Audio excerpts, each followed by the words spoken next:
Bonjour mesdames et messieurs, je m'appelle Cécile Béguin, je suis professeure d'histoire-géographie, formatrice et médiéviste. Aujourd'hui, je vais vous proposer une conférence intitulée Les femmes et l'argent à Montpellier dans les 2 derniers siècles du Moyen Âge. Le terrain sur lequel se développe cette étude est la ville de Montpellier. Au Moyen Âge, c'est une ville prospère, dynamique, multiculturelle, une commune fondée en 1205 par une charte octroyée par Marie de Montpellier et son époux le roi d'Aragon. La ville est longtemps soumise à une double seigneurie, mais celle du roi d'Aragon et de l'évêque de Maglone. Mais les deux seigneurs vendent leurs droits sur la ville au roi de France juste avant la peste en 1348.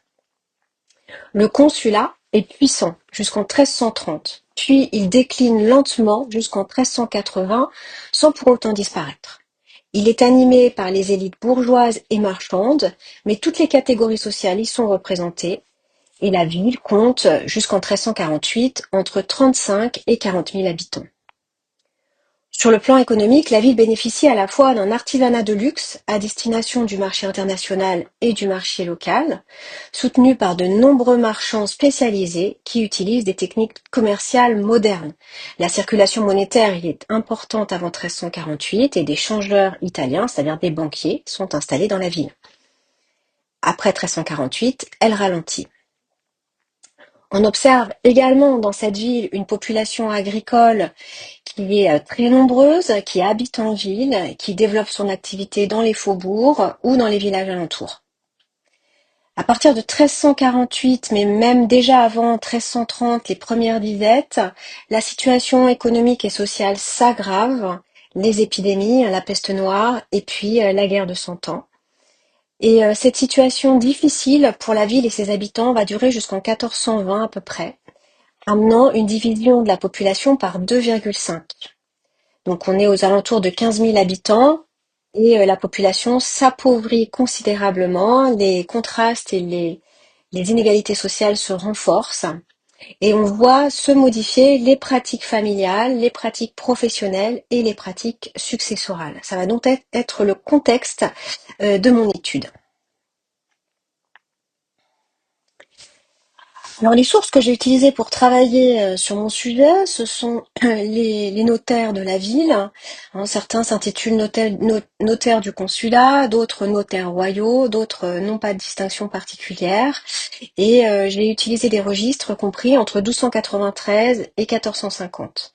Je n'ai pas du tout utilisé tous les registres qui existent pour la cité, puisqu'il y a des dizaines de milliers d'actes et des centaines de registres disponibles. Donc évidemment, c'était pas possible de tout dépouiller.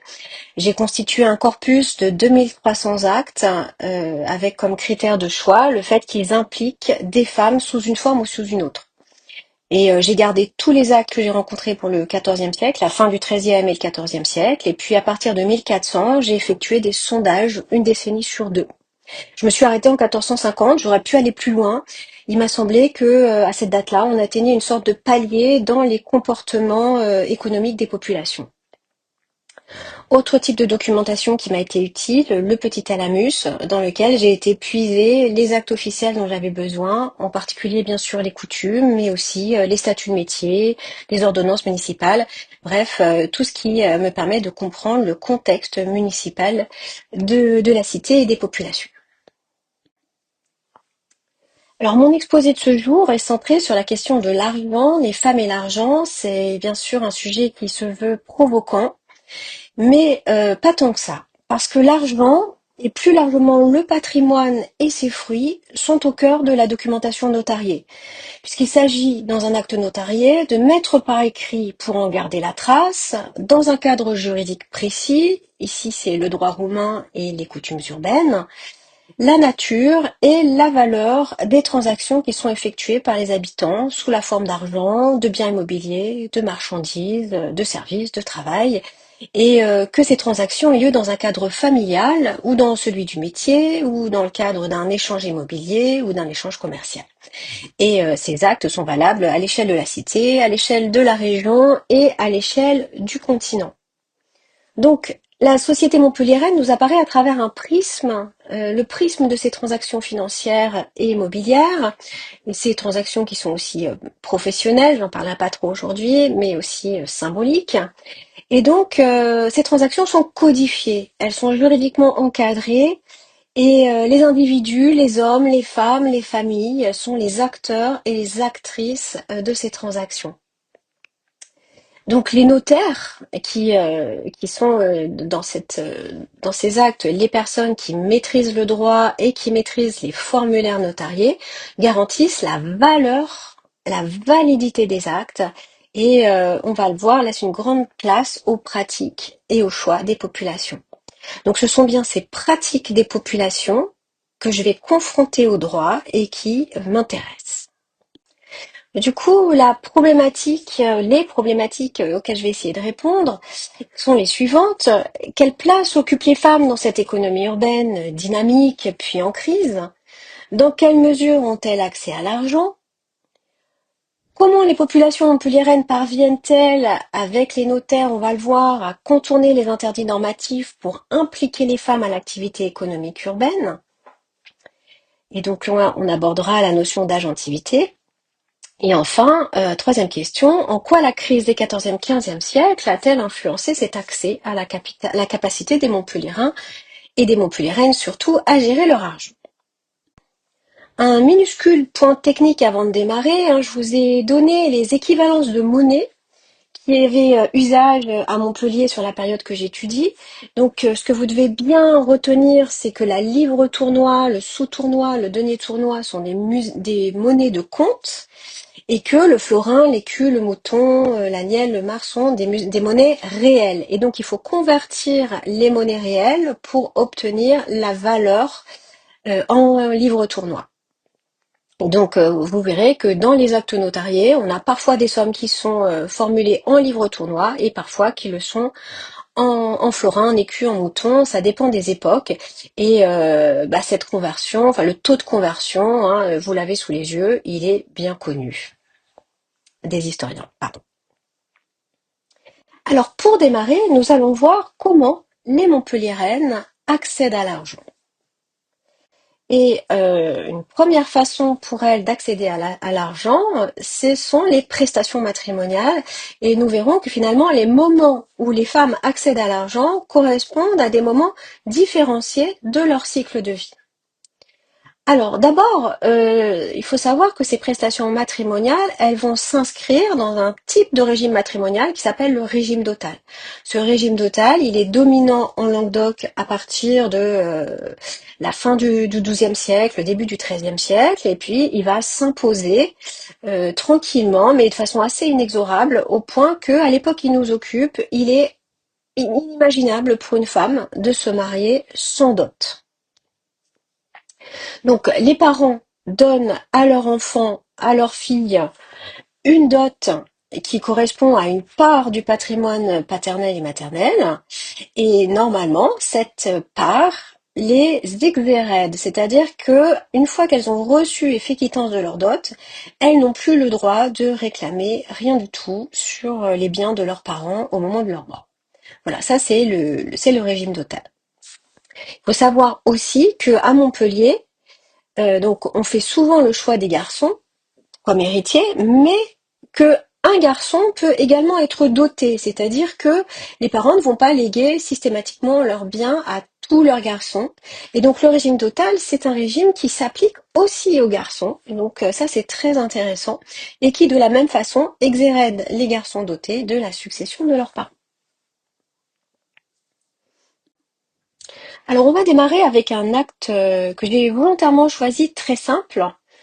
C'était le contrat de mariage le 15 juillet 1301 de Jeanne, qui est la fille de Raymond Germain et de sa femme Jeanne. Donc lui, il est poivrier. Et elle épouse Jacques de Béziers, un marchand. Donc Raymond Germain assigne en dot à sa fille la somme de 105 livres tournois, dont 90 livres tournois en argent, auquel s'ajoutera une chemise de percé rouge, brodée de plumes variées et de perles, estimée à 15 livres tournois, et un lit garni de draps, de coussins, de matelas et un matelas de plumes. Il lui donne également une vigne qu'il va soigneusement localiser dans la Dimerie Sainte-Croix de Selleneuve, au lieu Algorx. Je vous lis pas tout. Et il lui donne également un champ de 4 sesterés, donc une bonne surface, qui est située dans la Dimerie Saint-Marcel, hôtellement La Rouvière, et qu'il précise quels sont les voisins, les confrons de ce champ. Jacques de Béziers accepte de prendre en mariage la dite Jeanne. Donc là, on est dans un mariage par verbe de présent, c'est-à-dire qu'en fait, c'est le moment du mariage. Et il accepte de prendre en mariage la dite Jeanne et la dot qui lui est assignée. Et il s'engage à restituer à sa mort à ses héritiers la dot.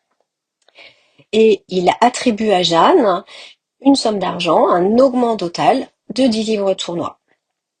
Alors là, une petite précision, une petite originalité du contrat, il est précisé par le notaire que cette somme de 10 livres tournois est due à Jacques de Béziers par les parents de Jeanne, et donc en gros, il faut que les parents remboursent leurs dettes pour que le marié récupère de quoi donner l'augment à sa femme. Donc là, on est sur la constitution d'une dot mixte, et donc j'ai choisi cet acte parce qu'il est assez complet, et en même temps, il n'est pas trop original ou farfelu, c'est un acte tout à fait banal. Alors qu'est-ce que cet acte nous montre? Eh bien, il nous montre que l'essentiel des dots est constitué de numéraires. La plupart des dots sont donnés en argent, auquel parfois on va ajouter des terres. Mais à mesure qu'on va avancer dans le temps, il y aura de moins en moins de biens immobiliers qui sont ajoutés à la partie numéraire de la dot. Donc, je distingue des dots numéraires et des dots mixtes, et vous voyez que j'ai mis les sommes qui sont dans ce tableau en livre tournoi. Comme vous pouvez le voir, eh bien, les dots qui sont affectées, les sommes d'argent, pardon, qui sont affectées à ces dots sont très élevées. La première moitié du XIVe siècle, on est à 332 livres tournois. Par contre, bien sûr, il y a un écroulement dans la deuxième moitié du XIVe siècle qui correspond à la crise dont je vous ai parlé tout à l'heure. Donc, un écroulement de la moyenne, bien sûr. Vous savez que les moyennes gomment les disparités, mais enfin, elles sont quand même tout à fait intéressantes.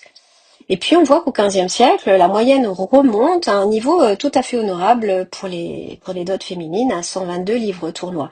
Donc, sur l'ensemble de la période, on a une moyenne des dots, à toutes catégories sociales confondues, à 157 livres et demi. Donc des sommes d'argent qui sont véritablement élevées.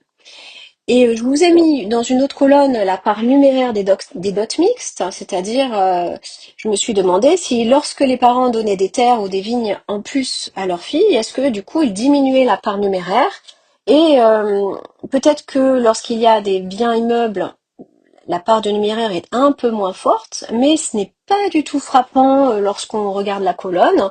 On reste sur des niveaux d'auto qui sont tout à fait honorables. Et donc, on voit que les dots mixtes, ce sont plutôt des dots qui sont donnés par des milieux sociaux assez privilégiés. Et on voit aussi une tendance, à Montpellier spécifiquement, pour assigner certains biens de la famille à la dot. Et donc, des fois, on va trouver l'expression vigne dotale sous la main des notaires. Vigne dotale, c'est-à-dire des vignes qui sont finalement systématiquement attribuées aux femmes et qui circulent de femme en femme par l'intermédiaire de la dot. Alors, il faut bien comprendre que ces dots sont tout à fait proportionnées à l'origine sociale des mariés. Même si parfois, dans certaines catégories sociales, on essaye de marier sa fille à des catégories sociales plus aisées, et donc on a tendance à un peu gonfler les dots. Dans l'ensemble, à Montpellier, on réalise des unions qui sont plutôt euh, hypogamique, c'est-à-dire qu'en fait, on se marie, il y a un espèce d'entre-soi dans le mariage, un entre-soi par catégorie sociale et surtout par catégorie de métier. Et donc, on a des dots qui correspondent plutôt au niveau social de la famille et des parents. Et donc, le tableau vous permet de voir en fait que les dots correspondent parfaitement aux inégalités sociales qu'on peut atteindre, c'est-à-dire que les dots de marchands peuvent être très élevées, la moyenne est très élevée à 380 livres, mais elles peuvent évidemment atteindre des sommes bien plus élevées. La moyenne des artisans va se fixer à 60 livres tournois, mais comme le monde des artisans est très très disparate, on peut avoir aussi des dots très élevés chez les artisans. Et puis chez les agriculteurs, au contraire, on va avoir une moyenne des dots plus modérée, un 27 livres tournois, mais certains agriculteurs plus, plus riches que d'autres peuvent doter leurs filles jusqu'à 100 livres tournois. Donc, pas vraiment de surprise dans les montants d'auto, une espèce une corrélation très forte entre le niveau social et les sommes affectées aux dots des filles. Par contre, avec les tableaux qui sont à votre gauche, vous pouvez voir que ces dots sont aussi corrélés à la situation économique du temps. C'est-à-dire que lorsque la ville est prospère, les dots sont élevés. Lorsque la ville est en crise, les dots diminuent et on va donner moins de biens immobiliers. Ça semble évident, mais en tout cas, c'est corrélé par une étude approfondie des contrats. Vous voyez que avant 1348, on va plutôt avoir des dots qui se fixent entre 20 et 50 livres tournois ou au-dessus de 100 livres tournois en fonction de la catégorie sociale.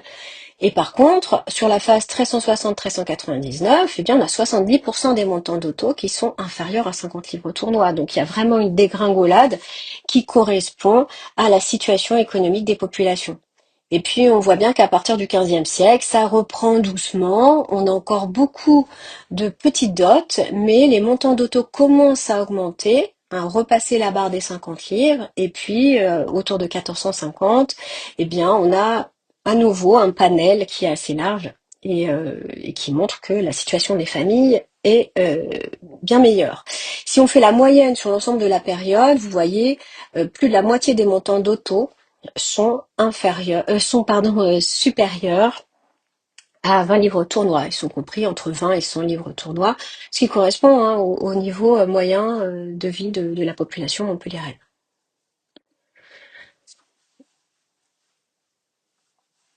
Quels autres éléments sont compris dans la dot? Je vais un peu accélérer parce que le temps file. Eh bien, deux éléments que vous avez vus dans le premier contrat que je vous ai présenté. Un trousseau. Un trousseau qu'on va trouver dans à peu près un acte sur trois et dans lequel, de façon traditionnelle, vous allez trouver des vêtements de prix, hein, souvent des vêtements neufs et souvent des vêtements rouges, en particulier au XIVe siècle, parce que le rouge est la couleur du mariage. Et donc les mariés s'habillent en rouge avec des vêtements précieux, brodés, avec de la fourrure, avec des très beaux capuchons et puis des bijoux, en particulier des guirlandes qu'elles vont mettre dans leurs cheveux. Et, euh, et donc évidemment ce trousseau auquel on va ajouter un lit garni très symbolique aussi de l'objectif reproductif du mariage, et puis parfois dans certaines familles des meubles, et bien tout cela va constituer une part de la fortune féminine.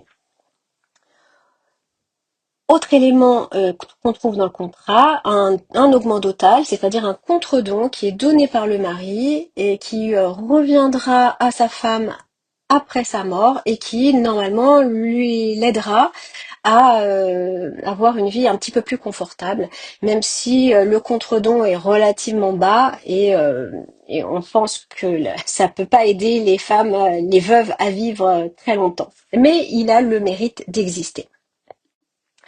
Enfin, une dernière catégorie de dot, une troisième forme d'accès des femmes aux biens par le mariage, c'est ce qu'on appelle la dotalité universelle, un contrat qui est totalement atypique, mais qui est vraiment qui s'impose au XVe siècle. Hein, il représente un quart des contrats de mariage, mais surtout après 1400. Et donc, dans cette dotalité universelle, les femmes, généralement seules, sans famille, vont donner à leur mari tous leurs biens. Et de ces cas-là, c'est des contrats qui sont assez frustrants parce que il y a aucune description des biens donnés, de la valeur des biens donnés. Et donc on ne sait pas si ça correspond à des mariés qui sont très pauvres ou si le niveau de vie de la femme qui se donne ainsi au mariage finalement ne compte pas dans le choix d'une communauté universelle. Ce qui est certain, c'est que c'est un acte réciproque, c'est-à-dire que dans ce contrat, le mari lui-même va donner tous ses biens à son épouse et les deux vont fonder une communauté universelle, c'est-à-dire ils vont partager, mettre en commun, partager, gérer en commun tous leurs biens. Et le premier qui mourra, eh bien, lègue à l'autre l'usufruit de tous ses biens. Et lorsque le deuxième meurt, eh bien, la totalité des biens revient à leur héritier. Donc l'idée, c'est vraiment la solidarité du couple, la gestion commune et faire en sorte finalement qu'à partir du moment où on a scellé le mariage, les deux époux sont protégés en quelque sorte par la communauté universelle. Alors, est-ce que ces sommes sont élevées? Est-ce que on peut penser que on est face à véritablement des fortunes hein, qui vont permettre aux femmes de vivre correctement? Eh bien, difficile de le savoir. Hein, et pour se donner une idée, j'ai voulu examiner la façon dont les dots sont payées par les familles. Et si vous regardez ce tableau, vous verrez que les dots, en fait, il y a plusieurs solutions pour payer une dot. Soit vous la payez comptant au moment du mariage, ça sous-entend que vous disposez de, de beaucoup de numéraires. Soit, bah, vous pouvez pas tout payer le jour du mariage, et dans ce cas-là, il va falloir trouver un arrangement avec le mari. Et cet arrangement, c'est fractionner la dot, c'est-à-dire la payer en plusieurs termes. Donc un crédit, hein, une dot à crédit. Ou alors même, ça c'est une chose qu'on va voir apparaître à la fin du 14e et au début du 15e et qui est vraiment, à mon sens, le signe de la crise et de la difficulté des familles à solder les dots, carrément une rente. C'est-à-dire que au lieu de donner la totalité de la dot au couple, eh bien tous les ans, on va leur donner une petite somme, 5 livres tournois, jusqu'à ce qu'on arrive à avoir soldé la totalité de la dot. Donc ces deux façons de payer les dots se développent en particulier à partir de la fin du XIVe siècle. Et ça nous montre que le solder la dot, c'est vraiment difficile pour les familles et que les sommes qui sont données peuvent nous sembler modestes, moyennes, médiocres. Mais de toute façon, on est dans un espace et dans une communauté dans lequel l'argent, le numéraire, est difficile à mobiliser et où beaucoup de transactions ont lieu à crédit. Donc, les dots constituent une charge pour les familles qui doivent aussi, et il faut trouver des solutions en fait pour la payer. Dernier élément, j'accélère, dernier élément qui peut permettre aux femmes d'accéder à de l'argent, eh bien c'est l'héritage, c'est la mort. La mort des parents et la mort de l'époux. En effet, vous voyez dans ce premier tableau que en fait, les filles, bien qu'elles soient dotées, ne sont pas exclues définitivement de la succession de leurs parents. Tout dépend de la situation familiale et en particulier, tout dépend de la survie des garçons. Et si vous voyez, regardez le tableau dans les testaments masculins et dans les testaments féminins, plus de 40% des actes attribuent l'héritage à des filles.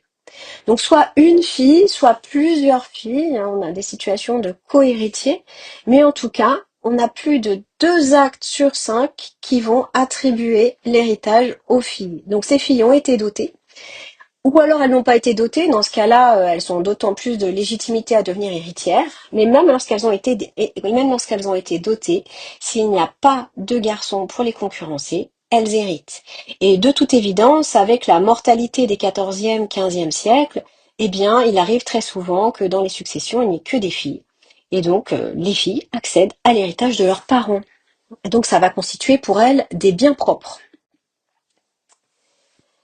De la même façon, quand on regarde les testaments masculins, on s'aperçoit que non seulement les hommes restituent à leurs femmes leur dot et leur augment au moment de leur mort, hein, donc 38% des actes le montrent, mais que très souvent, ils vont désigner leur épouse comme héritière ou co-héritière de leurs biens. Là encore, on est dans 2 contrats sur 5 qui choisissent l'épouse comme héritière.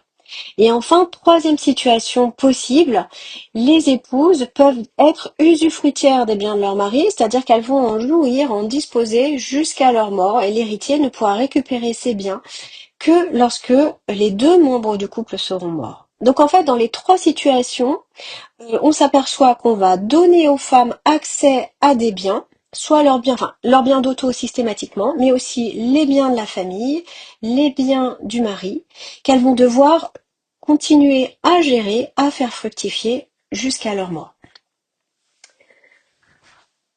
Donc on n'est absolument pas dans la situation de femmes qui n'auraient pas accès à des biens immobiliers, à des fortunes. Au contraire, elles sont plutôt choisies par les parents, surtout en l'absence de garçons. Donc, deuxième partie de mon exposé, est-ce que les femmes peuvent gérer ces biens? Eh bien déjà, il faut faire la différence entre les biens propres et les biens d'auto. Théoriquement, les biens d'auto, elles n'ont pas le droit d'y toucher. D'ailleurs, les maris non plus n'ont pas le droit d'y toucher, puisque ces biens doivent être restitués à leur mort et doivent être restitués aux héritiers, à l'épouse et aux héritiers.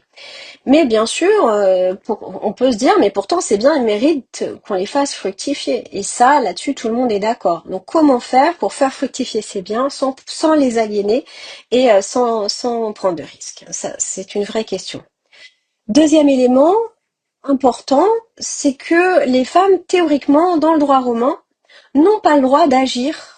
Et n'ont pas le droit d'agir dans l'espace public, elles n'ont pas le droit de passer des actes notariés sans être autorisées par leur mari.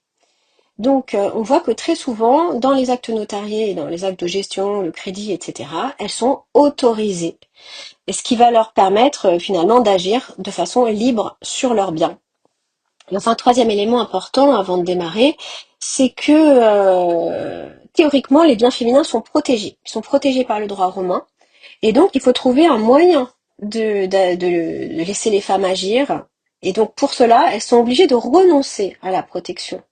Et donc, on va trouver aussi dans les formulaires des notaires, à la fin du formulaire, eh bien, des formules de renonciation qui sont prononcées systématiquement, enfin, qui sont prononcées et notées par le notaire systématiquement, et qui, en quelque sorte, enlèvent la protection du droit romain. Et donc, à partir du moment où elles sont à la fois autorisées et où elles renoncent, eh bien, elles peuvent devenir des actrices économiques à part entière.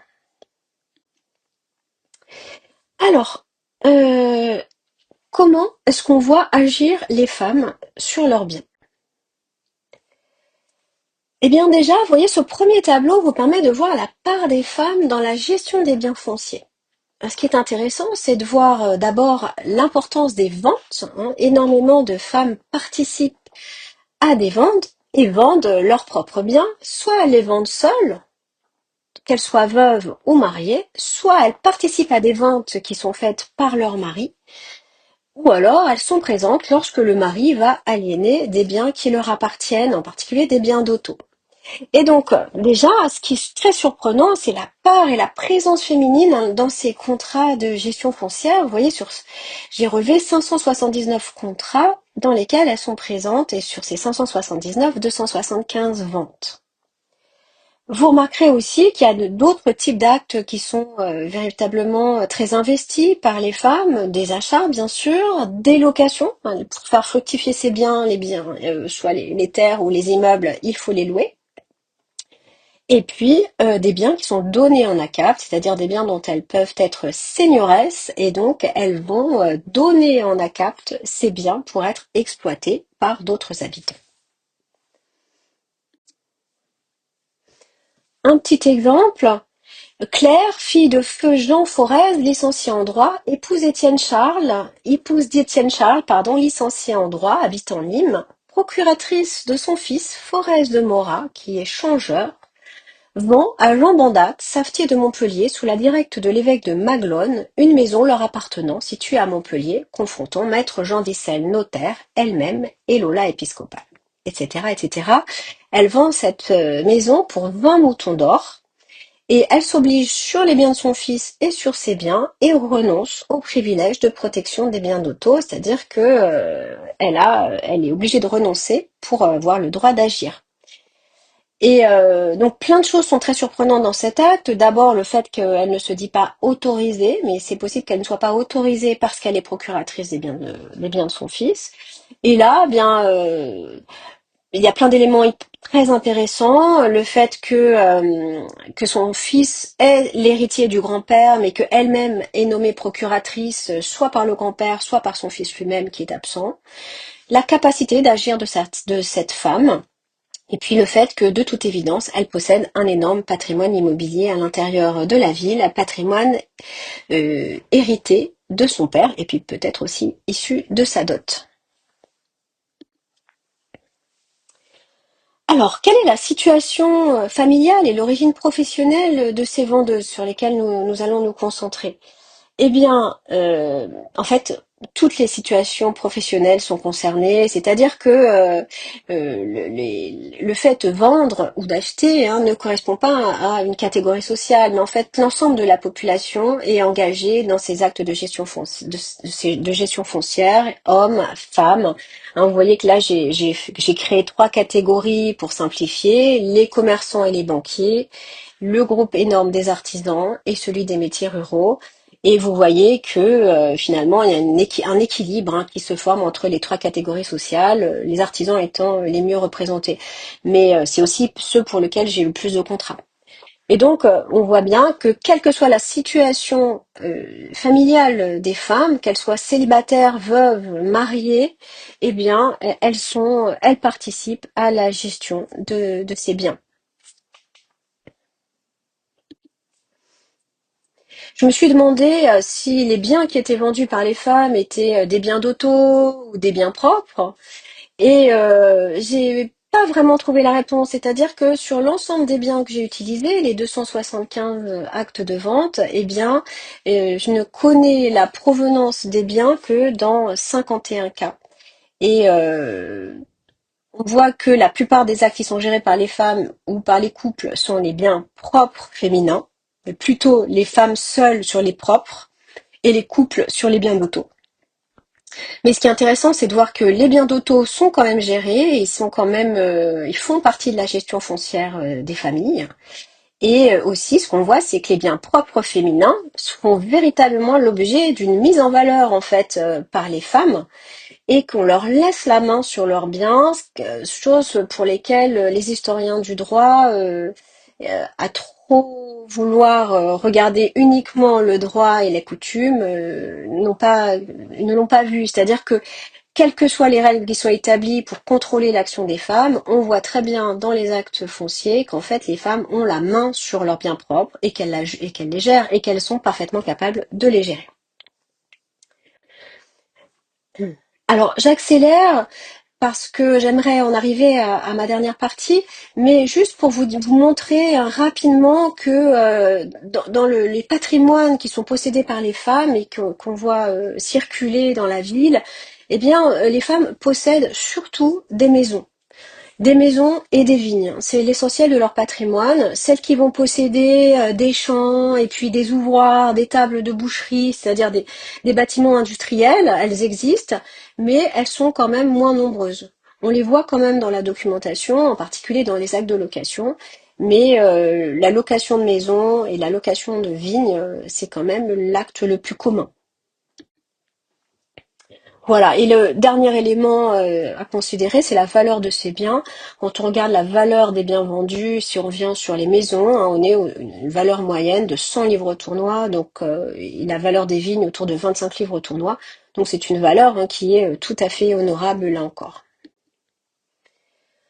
Alors, je voudrais très rapidement, parce que je vois que l'heure tourne et que je dépasse mon temps, vous montrer aussi que les femmes sont capables de participer au crédit, en fait, et de faire fructifier leur fortune par des investissements. En effet, le crédit, c'est ce qui permet véritablement à l'économie urbaine de fonctionner. Et en fait, on trouve énormément de femmes parmi les débitrices et les créancières à Montpellier. Elles participent à différents types d'actes, ce que j'ai appelé le crédit du quotidien, c'est-à-dire en fait des achats et des ventes à crédit. Tout se fait à crédit. Donc les femmes participent véritablement à ce crédit du quotidien et en particulier, on les voit vraiment gérer leurs biens parce que elles vendent des biens qui seront payés plus tard, ou au contraire elles achètent, elles promettent de payer. Enfin bref, elles sont pleinement engagées dans la gestion de ces biens et dans la vente des fruits aussi de leurs biens. Je vous donne deux exemples. Un exemple tout simple. Alazacie de Bolras, habitante de Montpellier, reconnaît devoir à Bonafos Bonnel, habitante de Montpellier, 14 sous tournois pour l'achat d'une tunique de femme rouge, payable à volonté. Donc voilà, un acte tout bête, un 1333, on voit que pour le moindre achat, eh bien, on a recours au crédit. Ce qui fait qu'en fait, ces actes, ils sont pas considérés comme des achats, ils sont considérés comme des reconnaissances de dette. Mais en fait, ce sont des reconnaissances de dette pour un achat. Deuxième exemple, très différent. Dame Jeannette, veuve de Jean Agulon, professeur de droit de Montpellier, co-administratif des biens de son défunt époux, mais remariée à Raymond Martin, sergent des consuls de Montpellier, vont à Jean Salel, marchand de Lunel, et Adhémar Durand, marchand de Frontignan, 200 quintaux de sel pour la somme de 177 moutons d'or.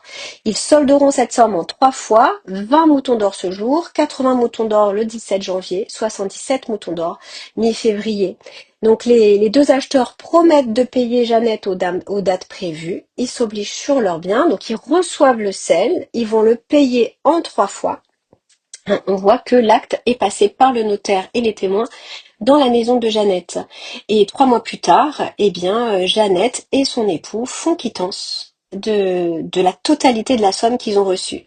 Donc là encore, on est dans un acte de vente. On voit que Jeannette n'est absolument pas une professionnelle du sel, mais simplement elle possède des étangs et donc elle récolte le sel et ensuite elle en fait le commerce, ce qui lui permet de faire fructifier ses biens. Là, en l'occurrence, ce sont plutôt des biens propres et elle récolte une somme énorme. Et là encore, c'est fait sous forme de crédit.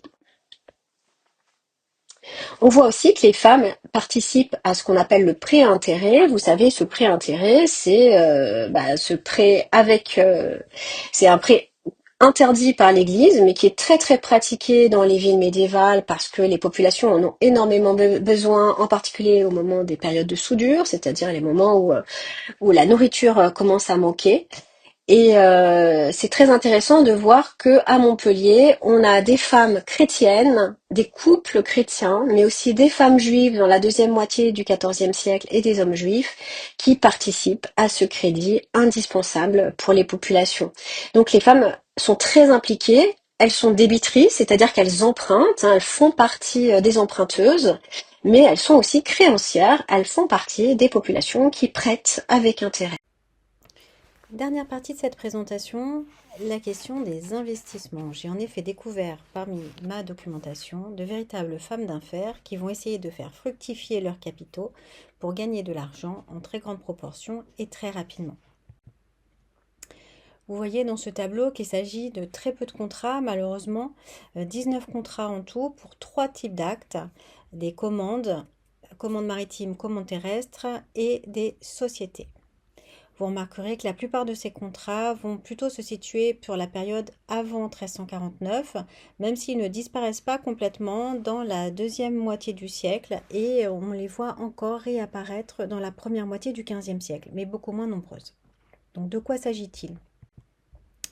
On va distinguer 2 types d'actes. Les commandes maritimes, on appelle ça commanda, eh bien ce sont des accords qui sont passés entre donc des femmes qui sont des commanditaires et puis des hommes, des marchands qui vont devenir leurs commandités et qui vont réaliser pour elles des voyages par-delà les mers, généralement en Orient, pour aller vendre des marchandises qu'ils ont achetées en Europe et donc qu'ils vont échanger contre des marchandises orientales, de la soie, des épices, des bijoux qu'ils vont pouvoir ensuite revendre sur place. Et donc les femmes investissent et évidemment attendent un retour sur investissement. Donc parmi les femmes que l'on voit intervenir dans ces commandes, eh bien on a des femmes, des filles célibataires et on a aussi beaucoup de veuves qui agissent soit pour elles-mêmes, en leur propre nom, soit qui agissent en tant que tutrices de leurs enfants. Donc elles vont investir en moyenne, j'ai calculé la moyenne, 173 livres tournois, mais évidemment certaines commandes peuvent atteindre des sommes plus élevées. Elles sont généralement passées pour des voyages qui durent une quinzaine de mois, et donc on voit que c'est des investissements qui sont passés sur des périodes entre 1 et 2 ans. La commande terrestre, c'est quelque chose de beaucoup plus modeste. C'est un accord commercial qui est passé entre un homme et une femme. Enfin, ça peut être 2 hommes, bien sûr, aussi, mais dans le cas qui nous occupe, c'est un homme et une femme. Et ce qui est intéressant, c'est de voir que les femmes, dans cette commande terrestre, elles ne sont pas toujours commanditaires. Elles peuvent aussi être commanditées, c'est-à-dire qu'elles peuvent aussi recevoir un investissement pour mener à bien une affaire, généralement la vente de marchandises qui va avoir lieu plutôt sur le territoire européen. Et donc là, on voit apparaître des catégories sociales qui sont beaucoup plus modestes que dans la commande maritime, hein, y compris des femmes de cultivateurs, des femmes de tailleurs.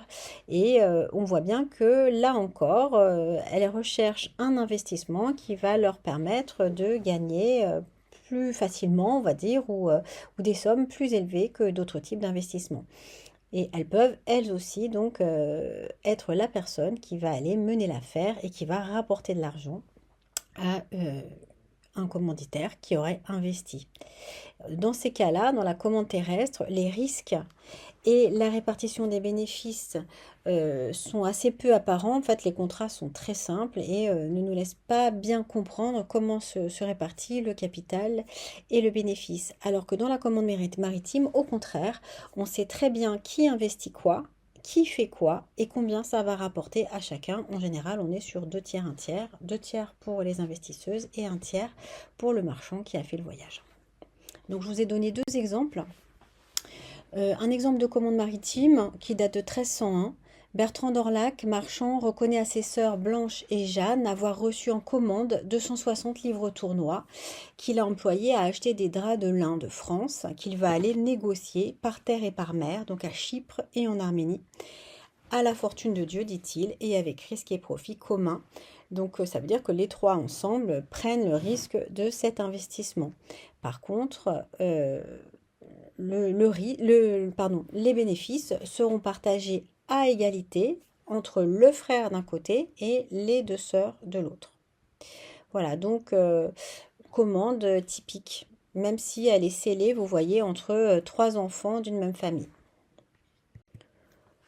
Autre exemple, une commande terrestre, cette fois, qui date de 1327. Jeanne, qui est la veuve de Guillaume Méraneuf, un tailleur de Montpellier, reconnaît à frère Jean des Hespéris, frère mineur, avoir et tenir de lui en commande vraie et légitime, donc on retrouve le mot commande, hein, qui nous permet quand même de reconnaître le contrat, la somme de 30 livres tournois qu'elle promet de restituer en paix de jour en jour.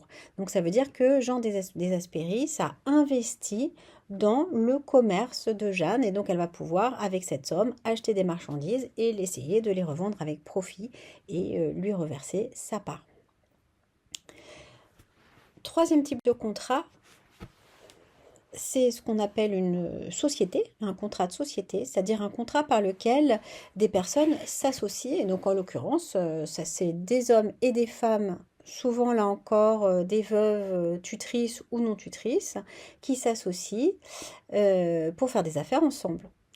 Généralement, ce sont des personnes qui sont issues de milieux aisés et voire même qui sont issues de milieux de la marchandise, hein. Il ne s'agit pas d'investisseurs qui sortent du néant. Et donc, ils mettent en commun leurs biens. Et très souvent, ils ne se contentent pas de réaliser des apports financiers, mais ils vont également réaliser des apports immobiliers. Et ces apports ne sont pas nécessairement tout à fait égaux, ce n'est pas très important. L'important, c'est que les contrats notariés déterminent les apports de chacun et les investissements de chacun, de façon à ce que finalement chacun des associés récupère les bénéfices qui sont prévus par l'association. Donc, ce sont des contrats qui sont prévus pour des gros investissements, avec une moyenne qui se situe autour de 1000 livres tournois, même si ça peut être plus modeste, mais en fait, la moyenne est quand même très élevée. Ce sont des associations qui sont scellées pour plusieurs années et ce sont des associations qui ont des très gros rendements. Donc là, on est vraiment sur des hommes et des femmes d'affaires. Donc je vous ai mis un seul exemple, mais c'est un exemple qui est très intéressant et ça sera la fin de cette présentation. C'est l'exemple de Bernarde et Clément Pelletier. Bernarde, c'est une veuve, c'est la veuve du drapier Hugues Pascal et elle va s'associer avec Clément Pelletier et avec sa femme Alazazie. Et donc tous sont visiblement des drapiers et ils s'exercent pour 7 ans pour exercer l'art de la mercerie. Donc ils vont mettre en commun tous leurs biens.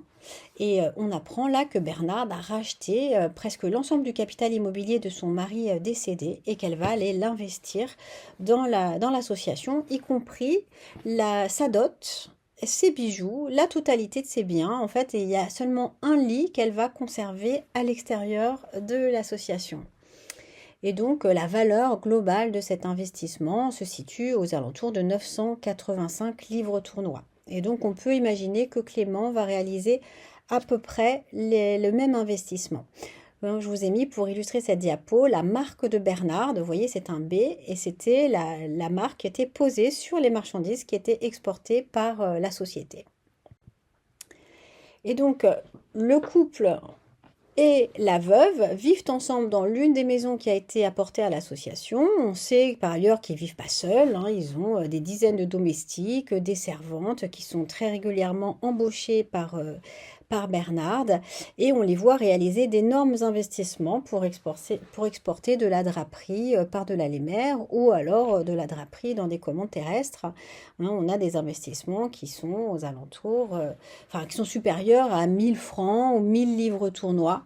Et on voit bien que ils exportent eux aussi par-delà les mers, hein, vers Chypre, vers Rhodes, enfin bref, en Orient. Malheureusement, quelques années plus tard, donc 3 ans plus tard, la société est en liquidation et donc on va retrouver la trace de Bernard et Clément par un règlement de litige. Ils vont séparer l'ensemble des biens de l'association et mettre fin à leurs affaires en commun parce que Bernard reproche à Clément sa mauvaise gestion et puis elle lui reproche également de ne pas payer les employés. Et en fait, on sait que Bernard s'est remarié en 1382 avec l'un de ses valets. Et donc, peut-être que ce remariage a entraîné la rupture de l'association. Donc, les biens sont partagés.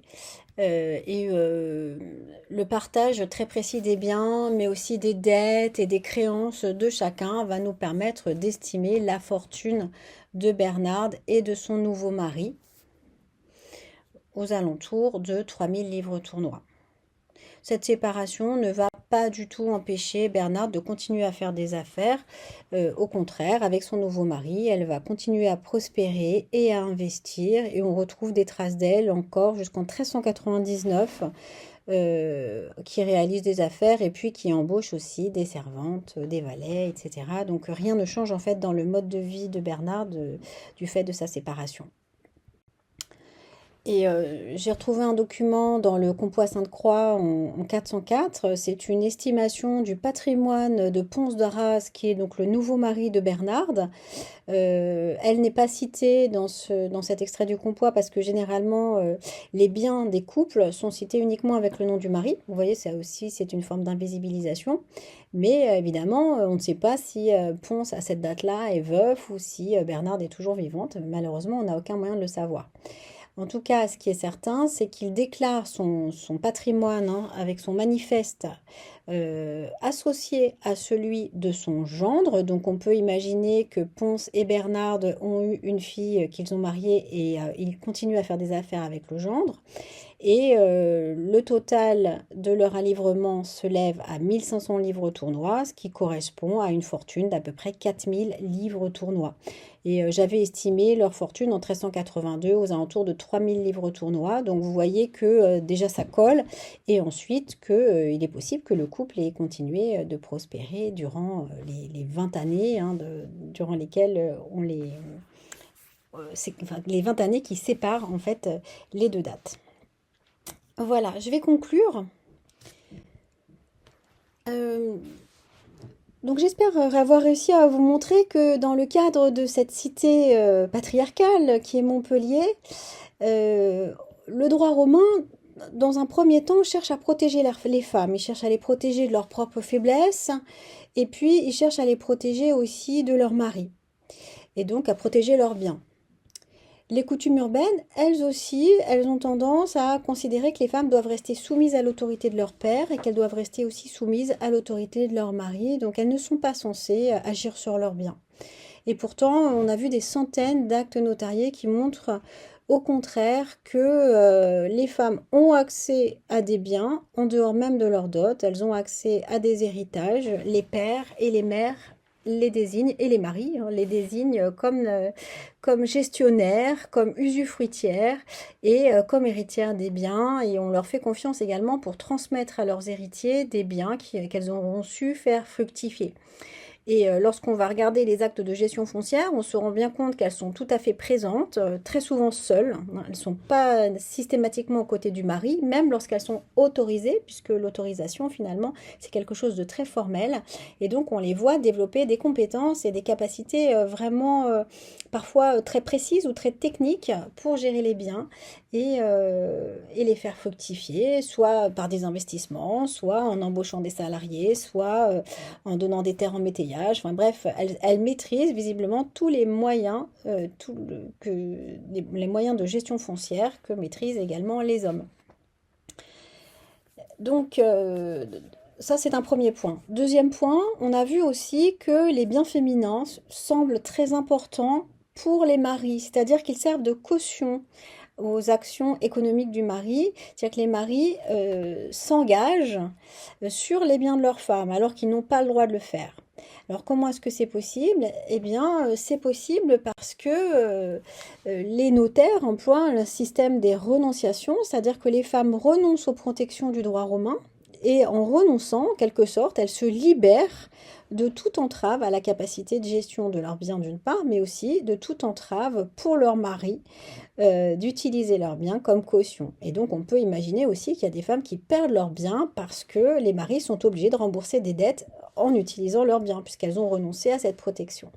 Et donc on voit bien là l'importance du rôle des notaires, hein. C'est parce qu'ils ont trouvé les moyens de répondre aux besoins des populations, parce qu'ils ont su adapter leur formulaire aux besoins des populations, et se libérer en quelque sorte, mais de façon légale, des protections du droit romain et des coutumes, qu'ils ont permis aux femmes et aux couples de mobiliser les biens, les patrimoines féminins à l'intérieur de l'économie urbaine.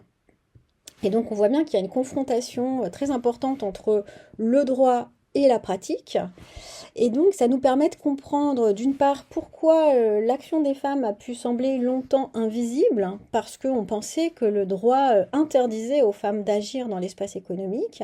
Et en fait, quand on va mettre le nez dans les archives, eh bien on s'aperçoit que grâce aux notaires, les femmes peuvent prendre une place tout à fait importante dans l'économie et la société urbaine, en tout cas à l'époque étudiée, c'est-à-dire entre la fin du XIIIe siècle et puis la deuxième moitié du XVe siècle. Je vous remercie.